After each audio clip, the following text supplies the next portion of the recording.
Welcome to my channel. ఈరోజు మన recipe వచ్చేసండి టేస్టీగా సింపుల్గా ఎగ్ ఫ్రై అనేది ప్రిపేర్ చేసుకుందామండి. ఎక్కువ మసాలాలు ఏమి వాడకుండా టేస్టీగా సింపుల్గా 10 నిమిషాల్లో మనము ఎగ్ ఫ్రై అనేది ప్రిపేర్ చేసుకుందామండి. టేస్ట్ అనేది చాలా బాగుంటుంది. తప్పకుండా మీరు కూడా ఒక్కసారి ఈ విధంగా ఎగ్ ఫ్రై అనేది ట్రై చేయండి. మనం ఎగ్ ఫ్రై ప్రిపేర్ చేసుకోవడానికి ఇలా స్టవ్ పైన ప్యాన్ పెట్టేసుకొని ఒక 2 టేబుల్ స్పూన్ ఆయిల్ అనేది యాడ్ చేసుకొని, ఆయిల్ వేడెక్కాక మనం బాయిల్ చేసుకున్న ఎగ్స్ అనేది ఇలా హాఫ్గా కట్ చేసి యాడ్ చేసుకోవాలండి. ఇప్పుడైతే దీంట్లోనే కొంచెం పసుపు, అలాగే ఒక హాఫ్ టేబుల్ స్పూన్ కారం అనేది కూడా యాడ్ చేసుకొని, అలాగే కొంచెం సాల్ట్ అనేది కూడా యాడ్ చేసుకున్నానండి.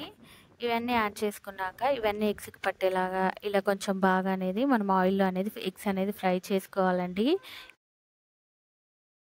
ఎగ్స్ అనేది ఒక వైపు అనేది వేగిపోయాక ఇంకో వైపు అనేది నిదానంగా టర్న్ చేసుకొని ఇంకో వైపు కూడా మన ఎగ్స్ అనేది చక్కగా ఇలా వేయించుకోవాలండి. ఇలా వేయించుకున్న ఎగ్స్ అనేది ఇప్పుడు ప్యాన్లోంచి అయితే తీసేసుకుందామండి. ఇప్పుడు అదే ప్యాన్లో ఒక 1 టేబుల్ స్పూన్ ఆయిల్ అనేది కూడా యాడ్ చేసుకొని, ఆయిల్ కొంచెం వేడెక్కాక దీంట్లోనే ఒక హాఫ్ టేబుల్ స్పూన్ జీలకర్ర అనేది కూడా యాడ్ చేసుకుంటున్నానండి. సన్నగా తరుక్కున్న ఆనియన్స్ అనేది ఒక 1 కప్ అనేది యాడ్ చేసుకున్నానండి. ఆనియన్స్ అనేది యాడ్ చేసుకున్నాక ఇలా ఒకసారి బాగా మిక్స్ చేసుకొని మనము మూత పెట్టి ఆనియన్స్ అనేది ఒక 2-3 నిమిషాల పాటు అనేది మగ్గించుకోవాలండి. ఇలా ఆనియన్స్ అనేది మగ్గిపోయాక దీంట్లోనే ఇప్పుడు కొంచెం కరివేపాకు, అలాగే ఒక 1 టేబుల్ స్పూన్ అల్లం వెల్లుల్లి పేస్ట్ అనేది కూడా యాడ్ చేసుకొని మనము ఈ అల్లం వెల్లుల్లి పేస్ట్ అనేది ఒక నిమిషం పాటు అనేది ఇలా మిక్స్ చేసుకుంటూ వేయించుకోవాలండి. ఇలా అల్లం వెల్లుల్లి పేస్ట్ అనేది కూడా వేగిపోయాక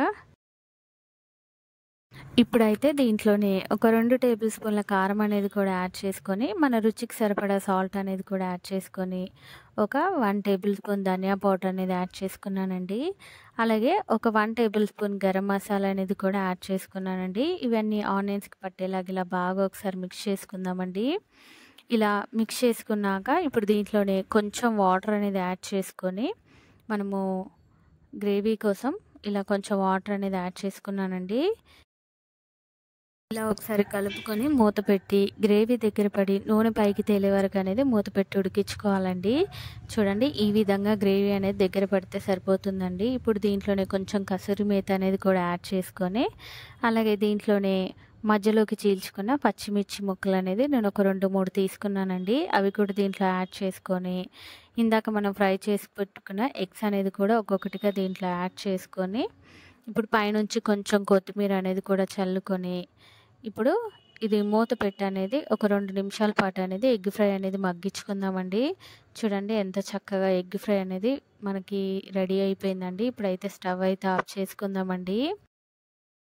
ఎంతో టేస్టీగా సింపుల్గా 10 నిమిషాల్లో ఎక్కువ మసాలా లేనిది వాడకుండా మనకి సెమీ గ్రేవీ తోటి ఎగ్ ఫ్రై అనేది రెడీ అయిపోయిందండి. టేస్ట్ అనేది చాలా బాగుందండి. ఇది చపాతీలో కానీ రైస్లో కానీ ఇంకా బాగుంటుందండి.